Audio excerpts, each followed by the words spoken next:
The Thunder-Cavs game was everything. How much did it reveal about the Cavaliers' title strengths and the Thunder's weaknesses?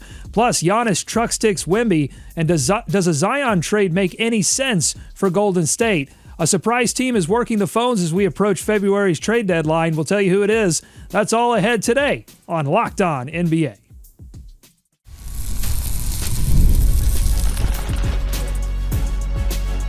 You are Locked On NBA, your daily NBA podcast. Part of the Locked On Podcast Network, your team every day. Welcome to Locked On NBA. Thanks for making us your first listen of the day. We are free and available wherever you get your podcast, part of the Locked On Podcast Network, your team every day. Today's episode is sponsored by Game Time. Download the Game Time app, create an account, and use code LOCKEDONNBA for $20 off your first purchase. I'm Doug Branson, host of Locked On Hornets and your Shot Clock Sherpa, guiding you through the NBA's biggest stories. And we've got a few big ones today with the help of Locked On's local experts. With me are two of Locked On's premier national NBA experts from the Locked On Nuggets podcast and senior NBA writer for the Action Network. We've got Matt Moore, and from the Locked On Bulls podcast, it is Hayes. Matt and Hayes, this game between the Thunder and the Cavs, it's being almost universally celebrated as the best game this season and almost like a savior of the NBA product. Do either of you want to be contrarian and say that the game was actually bad for the league? Now's your chance to make headlines. You can be unique. Matt, you want to go for it? This game was good, but it really could have used the Lakers. If the Lakers were in it, it would be so much better. Sure, the basketball was amazing and the game was incredibly close. So there was 25 lead changes and the basketball was awesome. And the whole broadcast was actually about the sport. But what if we had the Lakers and maybe Steph? Just hear me out. Take out the Thunder and add in the Lakers, and then take out the Cavs and add in the Warriors. Who doesn't want that? It was amazing. All right, so that's a no then. You don't want to step out on that ledge. No. Hayes, I'll assume that you're going to stay safe and say that this was an amazing game as well. This was an absolutely amazing game. It did not disappoint at all. Mike Breen did such a great job with this broadcast, too. I've killed ESPN over and over again for how they treat the product, but Hayes... Pre-game, Bream was locked in, was so hyped for how good this game was. They did a great job of actually taking a great basketball game and talking about just that. It was the broadcast was good, the vibe was good, the game was great. It's very rare that we get these matchups and they live up to it, Hayes. I thought that part of it was really great.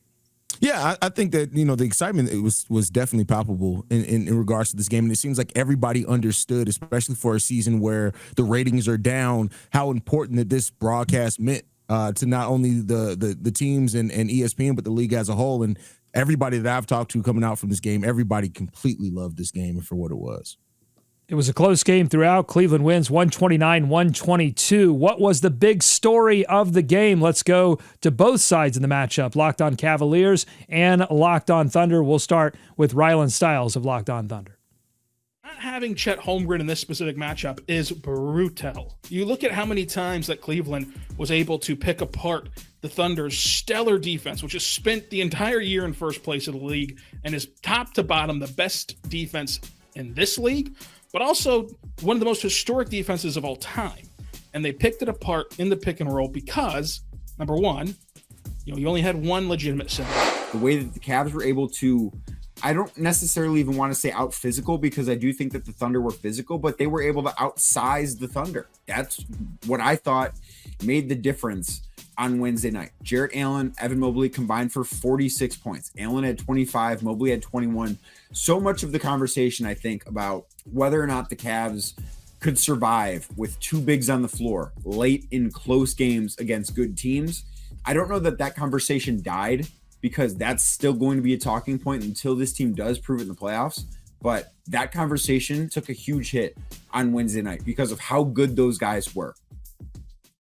They were very good. So good, in fact, that Jarrett Allen and Evan Mobley are officially your locked players of the day. I think that's the first time in locked player of the day that we actually have two players of the day.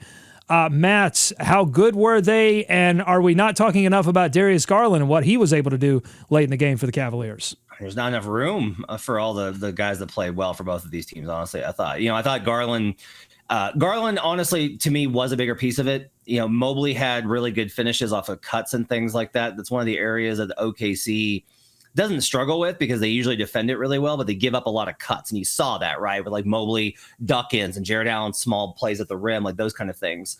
But Garland's ability to get downhill, because they had to assign Dort to Mitchell and he'd shut off the water. But that means that Hartenstein basically has to play drop coverage versus Garland. He can't play up, which means that Garland was able to get to the floater. And when Garland can get to the floater, like, you're just doomed. And if you step up on him, that's how he got it to Mobley for all those flip shots. So it's that chemistry, that synergy between those three guys, where you take out Mitchell, that's fine. Those three guys can carry the offense with one shooter on the floor. And I thought that dynamic, I think, was really important. I love the dynamic between everybody on the team. You look at the second half of this game: Donovan Mitchell with 7, Evan Mobley with 9, Darius Garland with 10, Jared Allen with 10, 8 points from Karis LeVert. Like, this team just really has such great balance, and all the pieces fit so well together that it that's what makes it special. That was what makes it fun to watch. And then overall in this game, the fact that a different team won each quarter in this game. Like, they went back and forth the entirety of the game. This is what you live to watch basketball for. And two teams that are at the top of the respective conferences, this is exactly the game that you wanted to see. So these two teams are going to meet back up a week from now, and there's nothing that Oklahoma City can do about not having Chet Holmgren. He won't be available for that game either. So what adjustments should the Thunder make in the wake of this game?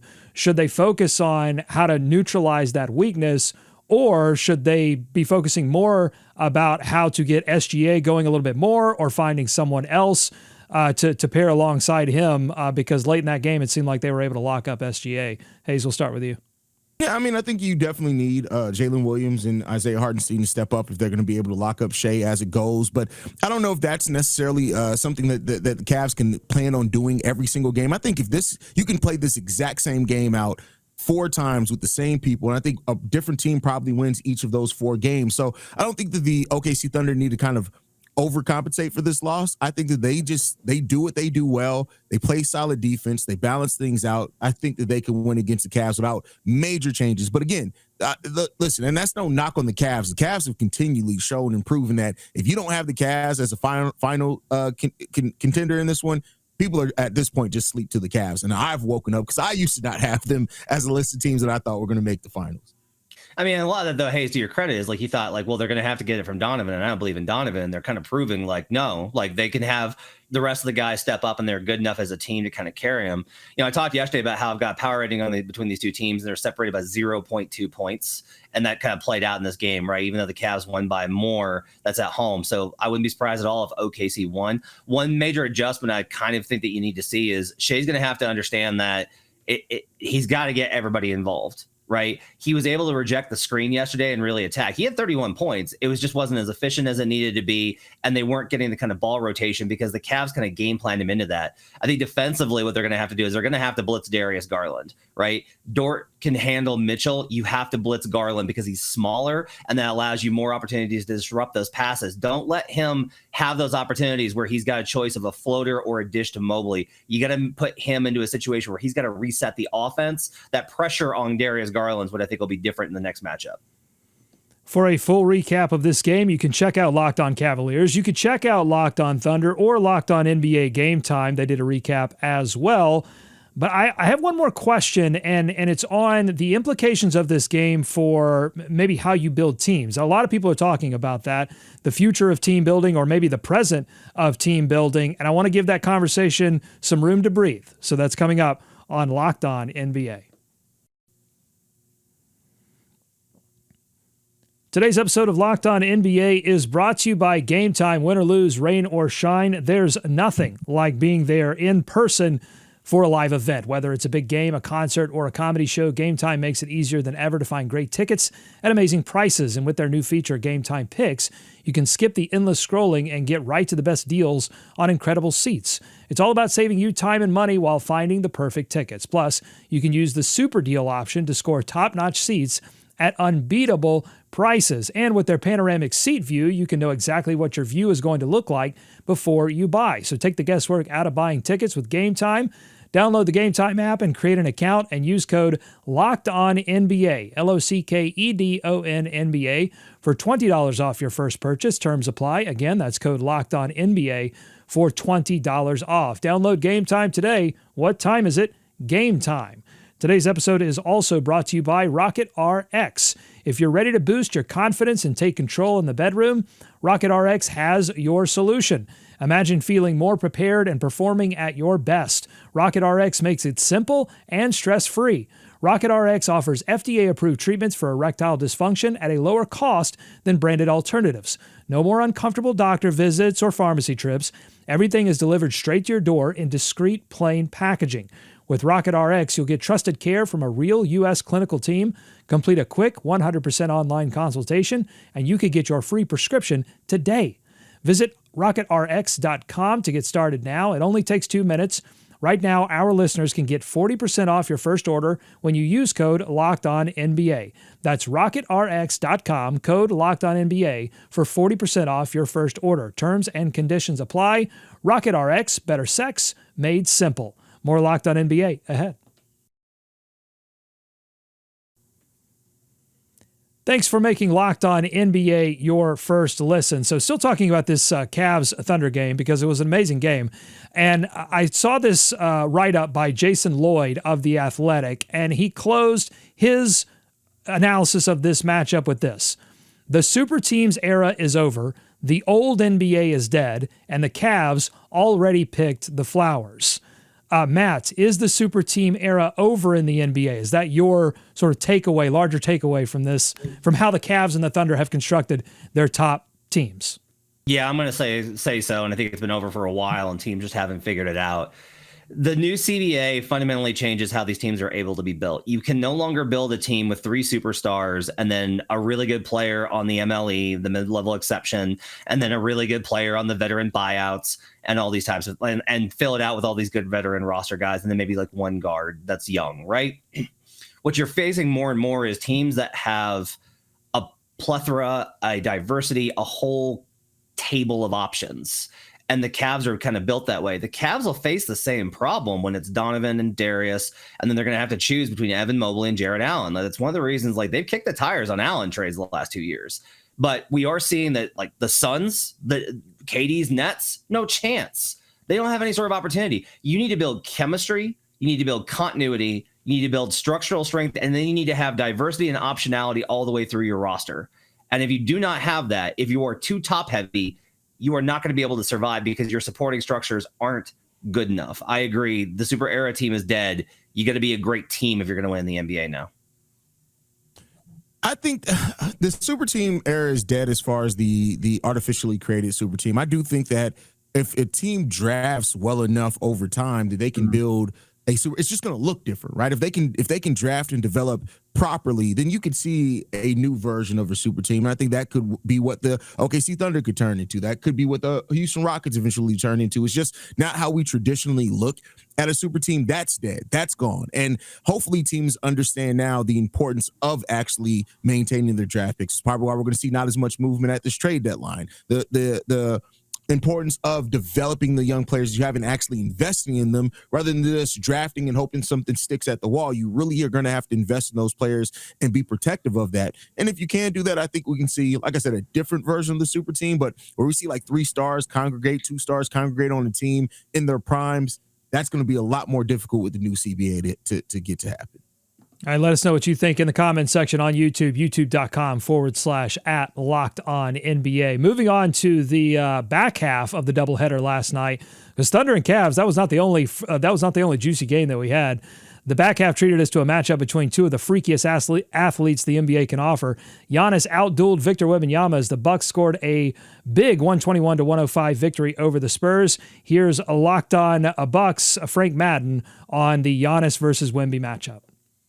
Most part, obviously, this was, Giannis getting the better of the youngster, and just 10 points on, I think, 10 shots from Wemby. 14, I believe, from the field. I thought the Bucks just did a great job of just, giving him different looks. They switched a lot on him. We saw, obviously, Giannis, I think, had some of the highlight moments just in terms of, one-on-one. Giannis was, he was on the limit of handsiness. Yep. It was not getting foul calls, which is great.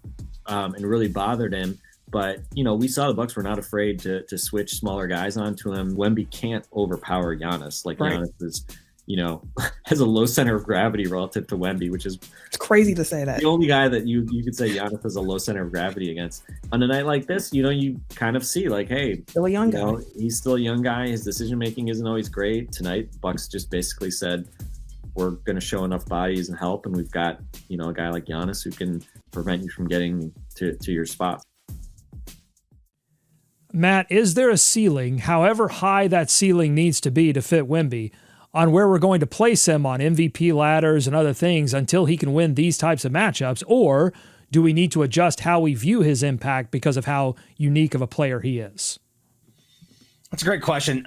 You know, I've had a hard time because the impact that he has from a statistical standpoint doesn't necessarily match eye test to me, where I still think that he looks a little out of control sometimes. He still looks, and he's still able, like, you can bump him off of his spot. They talked about that. You can put smaller guys on him, right? Because he just doesn't have the post-up game. He doesn't have the strength. And he'll get there, and that's going to be terrifying. But for right now, like, yeah, I think it matters. And look, he just went head-to-head with Jokic, right? But Giannis is a different type of beast, and Giannis is a really good matchup against him. So I do think there's probably a little bit of a ceiling here. Like, he's coming. It's just like, you got to be, the whole problem with Wemby Hayes is like, he's so good and so impactful and so crazy tall that, and long and athletic, that you have to be careful not to get, it's almost impossible not to get over your skis with him. That to me is kind of the takeaway, is like, it's hard, but you got to maintain balance. And remember, he's still young. He's still not as strong as he's going to be. He's still getting there. I think that's a key point that you just pointed out there. Is like, I think we got to remember, this is year 2 of this. Like, let's be clear. Derrick Rose was the youngest MVP in history, and he did that in year 3. Like, the fact that Wemby is, that we're even already putting him in these conversations in year 2, I think shows that there is no cap on what Wemby can do. Now, not all potential is realized, but Wemby has an amazing chance to hit and maximize on all the potential that he has. And the scary part about all of this, if Wemby even hits on 80% of his potential, we're still talking about probably one of the best players of all time with all the skills and everything that he's able to do. Yeah, you can guard Wemby right now. We saw that at the beginning of the season where Wemby started off a little slow, is the fact that you're able to switch wings on him, which does cause him some problems with the things that he's still working on his game. And teams better be thankful that they have that right now that they can go to in their toolbox to use against Wemby, because the effectiveness of that is going to lessen and lessen as the years goes on.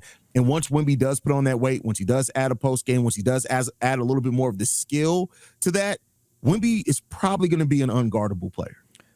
So we're also early into the Chet Holmgren experience, but what did OKC go and do? They went and got a big body in Isaiah Hartenstein that we'll see how they pair together, but a guy that can go and rebound and bang down low. Hayes, do you think that that's something that, as San Antonio gets ready to contend, that they should think about rather than focus on like turning Wemby into that guy?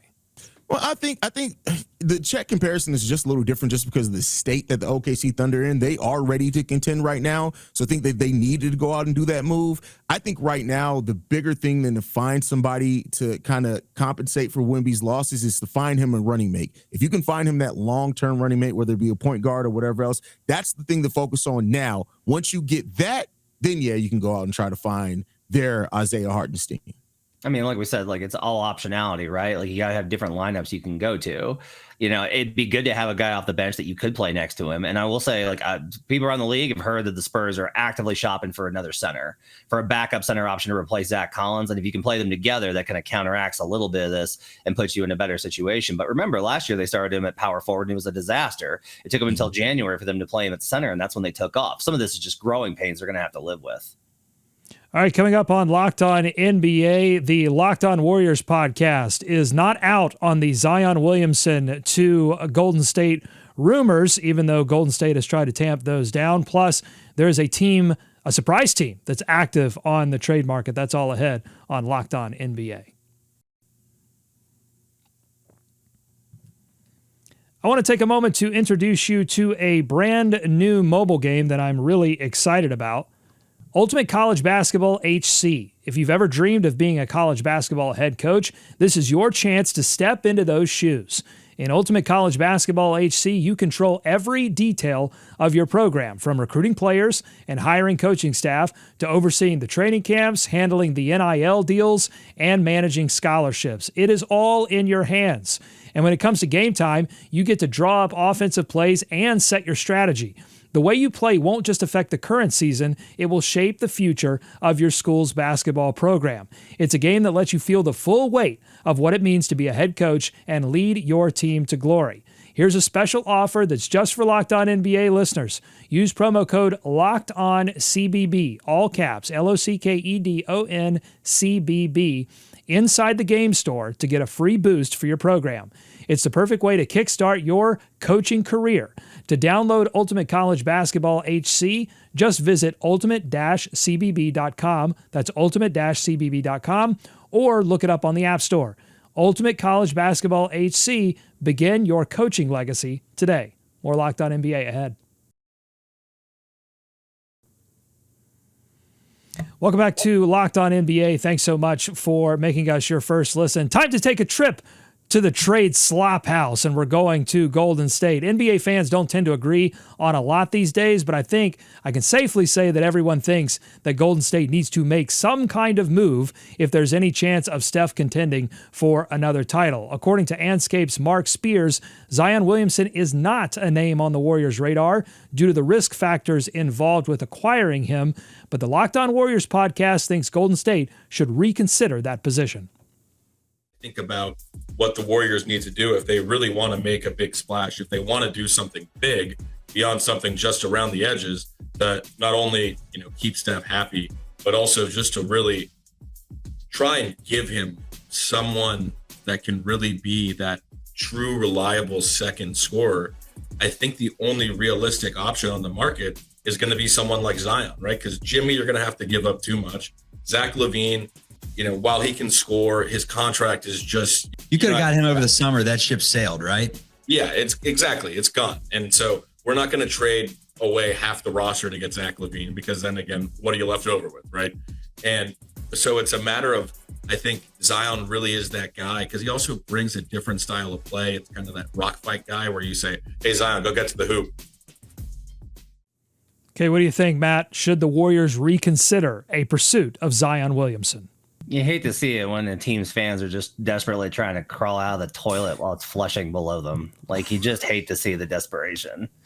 Because that's like, come on, man. Look, first off, tell me what you've seen from Zion Williamson that makes you think that, one, he could stay healthy, or two, that Draymond Green would not try to kill him on the first day. Like, tell me what about that matchup would actually kind of work here. Tell me what about Zion's game matches with Steph Curry in terms of trying to create some sort of synergy with the way that Steph plays. You want to know what the key problem is that the Warriors built a specific style around Steph's very unique play, and it made them one of the best offensive teams we've ever seen in NBA history. And very few players can play it, and nobody on that team knows how to play it. And Steph's not quite what he was, because he's getting up there. Like, he's already started talking about like, I can see like the end from here. Like, he's probably got another 4 or 5 years left, but he's not going to be the same type of guy. Hayes, I'll say this right now. Do you want to know how this ends? It doesn't end with them trading Kuminga and Moses Moody or Brandon Pajemski or Gary Payton II to pick up Zion Williamson. This ends with them trading Draymond Green for the other guy. That's how this ends, and it was always going to end that way. I'm shooketh. Stunned. Right. He's stunned. He's stunned. But I can see that is very accurate. Now, I mean, as far as Zion, I wouldn't mind a team taking a risk on Zion, flyer on Zion. But the thing is, I don't see any teams trading assets for it. Just wait it out to the Pelicans decide that they're just going to waive them. So I wouldn't want to see any. I think that's just not a good allocation of assets at this point in time. Now, to what Matt just raised as far as instead of trying to acquire talent, you trade Dre. That is an option. And I don't know if the Golden State Warriors are ready to accept that reality yet, but if they ever get to that point and realize it's probably time to start breaking this up and start planning for the next phase. Yes, Steph, we're glad to have you as long as you want to stay here. But we got to start thinking about the direction of our franchise going forward, because they do have an opportunity to get some assets and start planning for the future. I just don't believe that this team is going to do that. I think they are going to ride that horse into the legs fall off and wither away. So I do think they're going to try to make a move. I don't know how big that move is, but I doubt it's going to be Zion Williamson. Well, Hayes saying there that they need to accept the reality, but that's been the whole problem, right? Is that they've been living in two realities and they haven't been able to accept either we're going to focus on the youth, maybe be bad for a little bit and figure that out, figure out how to rebuild this thing, or we're going to go all in. And so, I mean, say what you will about Zion Williamson, it's a risk, but it would be an all-in type move. I mean, you would be going for it at that point if he stays healthy. It is a move. Depends on what they give up, right? Like maybe they can get something. But here's the other thing: Zion looked awesome the other night, and he's going to continue to look awesome when he plays. Like the only problem is his availability. The Pelicans aren't going to be like, this guy sucks. They're just going to be like, God, he's so good. We can't just give up on him. Like they're trapped. They're trapped with Zion the same way that the Warriors are trapped with two timelines. Like both teams are stuck. All right, Hayes was stunned just a moment ago. I'm stunned by a few things that are happening in the NBA right now. I want to see if it's going to stun my co-host here, Matt and Hayes. So 2 items here. First up, the Orlando Magic, who will welcome back Paolo Banchero on Friday. That's exciting. Banchero has missed the past 33 games with a torn right oblique muscle. That Paolo is returning is not the surprise because people have seen this coming for a few weeks now. It's that the Orlando Magic are currently 4th in the Eastern Conference, despite being without Banchero for the 30-plus games, despite being without Franz Wagner for a month and his brother Mo Wagner, who tore an ACL. He's not going to be back anytime soon. I could go on, but the injuries to the Magic have been biblical. Are you shocked that they did not suffer a free fall in the standings, Matt? Yeah, I mean, look, I think Jamal Mosley, I think Kenny Atkinson has to be the favorite, but I don't know, man. If I had to vote right now, I would probably go with Mosley just for keeping this team together, finding ways to win these games. Like, it's been absolutely ridiculous. Their strength of schedule is 19th. It's not great, but it's better than most of the teams that are above them in net rating, and they've managed to go ahead and balance this out. They have no offense. They're 27th. They got no scores. They got nothing. Their pets' heads have fallen off, and they've just won.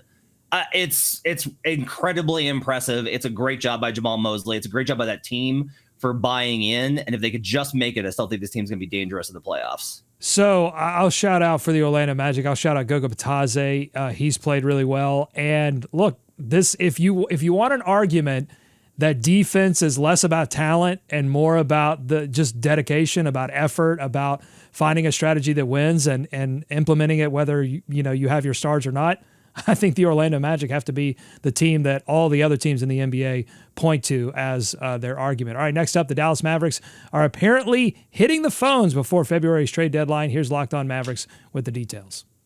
According to reports, Nico Harrison and the Dallas Mavericks have been one of the most active teams on the phones for the trade market right now. Check on Herb Jones again. I'm just checking back in. I know they said that. I know there's the rumor that came out that said that we're not interested in getting rid of him. He's 26 years old, elite wing defender. I don't care. Teams have said this over and over again that, we're not trading this guy. I think they should check in on Kyle Kuzma again. Did he learn his lesson? That's the thing that I want to know. Did he learn? Because he didn't want to play with the Mavs. Mavs go to the finals. And the Mavs get PJ Washington, which ended up being a way better trade anyway, I think. Nico likes to swing for things. And a lot of the bigger stuff that happens, it didn't get reported. Gafford, PJ Washington, Kyrie was interested in Dallas. Nico kind of works in the shadows with that. So it's bam, out of nowhere, Dallas lands Anthony Simons. And it's what? All right, so they're just picking any name. They're just throwing names there on the wall, trying to figure out what Dallas is going to do. Hayes, does this catch you off guard? Because I think on yesterday's show, you seemed to have this idea that I think a lot of other people did, that Dallas was going to wait this thing out, wait till their stars get healthy again, and try to run this thing back. Are you shocked now with this report from Brian Windhorst, by the way, of ESPN, saying that they're hitting the phones? Yeah, a little surprised by it because I think that they have what they need there. They just need to be healthy. I think overall, I didn't expect the Dallas Mavericks make some swing for they mentioned Anthony Simons. The thing I think that's more important than anything that we need to take away from this is Nick doesn't know what to do when his team's losing. Nick is just shout out to Nick. When his team is losing, he doesn't know what to do with himself. I love Nick, but when the Dallas Mavericks aren't good, Nick is in a very dark place. And overall, I think the Dallas Mavericks once they are healthy, once they're able to stay healthy, we've talked about their depth all season long. They're a deeper team than what they were last year. If you can make a deal strategically, cool. If you can improve your team, you're always looking to improve it. But I don't think that they should be in a place where they're trying to make a deal by any means necessary, because they don't need it. They need help. They don't need a trade right now. We're looking at this wrong, though. This isn't about, hey, these guys are injured, we got to make a trade to stay alive. That's not it. What have I said on the show over and over again?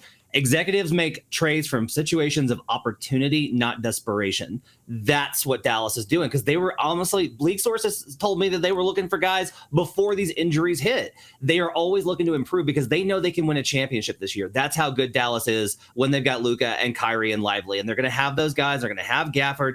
But if they can add more pieces, if you can add more components, if you can shift out some things, and there's also a money component on this. Some of these guys are going to be up for extensions, and they're having a hard time getting those deals where they want them. So they're going to keep looking for, okay, if we can't afford this guy, can we swap him out for a guy we can afford for the next 2 years and then deal with it later? I think this is great by the Mavs. This is how you should operate. You're good, get better. And I will say that on that podcast, which you should go listen to the whole thing. It's a great episode of Locked On Mavericks. They mentioned that they were not interested in the Jimmy Butler, acquiring Jimmy Butler, but that the Mavericks should be very interested, like a lot of teams should be, in getting involved in whatever 3-4 team shenanigans are going to have to happen to make that. Not necessarily acquiring Beal, but just being involved in facilitating that deal. And I think they have some of the contracts that would allow them to do that. Okay, if you like what you heard today, subscribe to Locked On NBA wherever you get podcasts. That includes YouTube. Thanks so much for making Locked On NBA your first listen. Thanks to Matt and Hayes for their expertise once again. Enjoy tonight's action. Be kind to each other, and we will see you right back here to wrap up the week with our favorite things on Friday's Locked On NBA.